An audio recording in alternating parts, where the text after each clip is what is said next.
உங்கள் வீட்டில் வீண் செலவுகள் அதிகமாகிட்டே இருக்குது அல்லது அந்த பணம் தங்கவே மாட்டுக்கு அப்படின்னா, உங்கள் வீட்டோட வடகிழக்கு பகுதி இந்த மாதிரிலாம் இருந்துச்சு அப்படின்னா, கொஞ்சம் மாற்றி பாருங்கள். ஏன்னா எங்கள் வீட்டில் அந்த வடகிழக்கு பகுதி அந்த மாதிரி இருந்ததுனால நான் கொஞ்சம் சேஞ்ச் பண்ணிட்டேன்.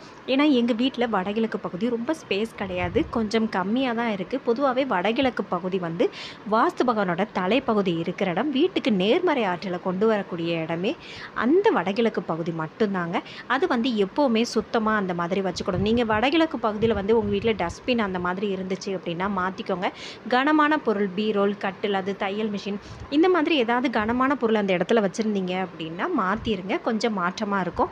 அதுக்கப்புறம் அந்த இடம் எப்போவுமே தூய்மையாக தொடச்சி அழகாக வச்சுக்கோங்க. அதில் வந்து உருளி வைக்கிறதுக்கு ரொம்ப பெஸ்ட்டுங்க அந்த இடம். ஒருவேளை உங்களுக்கு உருளி வைக்க முடியல அந்த இடத்துல அப்படின்னா ஒரு கண்ணாடி கிளாஸ் எடுத்துக்கோங்க, அல்லது மண் குடுவை ஏதாவது உங்ககிட்ட சின்னதாக எது இருந்தாலும் ஓகே. அதில் வந்து தண்ணி ஊற்றி வச்சுக்கோங்க. அதில் கல்லுப்பு ஒரு ஸ்பூன் போட்டு வச்சுக்கோங்க.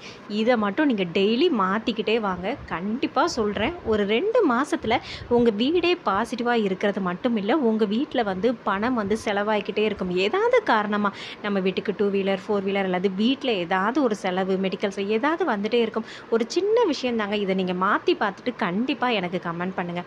ஏன்னா வீட்டோட வடகிழக்கு பகுதி தான் கண்டிப்பாக அந்த வீட்டுக்கு நேர்மறை ஆற்றலை அதிகமாக கொண்டு வரக்கூடிய இடம். அந்த இடத்துல வந்து இந்த மாதிரி கனமான பொருள் வந்து அந்த இடம் சுத்தம் இல்லாமல் அந்த மாதிரிலாம் நீங்கள் வைக்கும்போது கண்டிப்பாக அந்த இடத்துல வந்து வீண் செலவுகள் வரதான் செய்யும். அதனால் உங்கள் வீட்டோட வடகிழக்கு பகுதியை சுத்தமாக வச்சுக்கோங்க. ஒருவேளை உங்களுக்கு அந்த இடத்துல ஸ்பேஸ் நான் சொன்ன மாதிரி அதில் ஸ்பேஸ் இல்லாமல் வடகிழக்கு பகுதியில் இருந்துச்சு அப்படின்னா இந்த கண்ணாடி கிளாஸில் தண்ணி ஊற்றி அதில் டெய்லி கல்லுப்பையும் போட்டு அந்த தண்ணியை மறுநாள் கால்படாத இடத்துல ஊற்றிடுங்க. இதை மட்டும் நீங்கள் தொடர்ந்து செஞ்சு பாருங்கள். கண்டிப்பாக அந்த வீடு பாசிட்டிவாக இருக்கும். நான் இதை வந்து ஒரு 1.5 வருஷமாக செஞ்சிட்ருக்கேன்.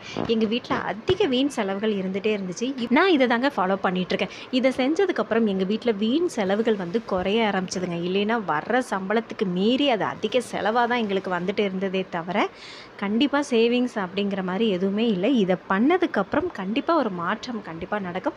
இதை நீங்களும் ட்ரை பண்ணி பாருங்கள்.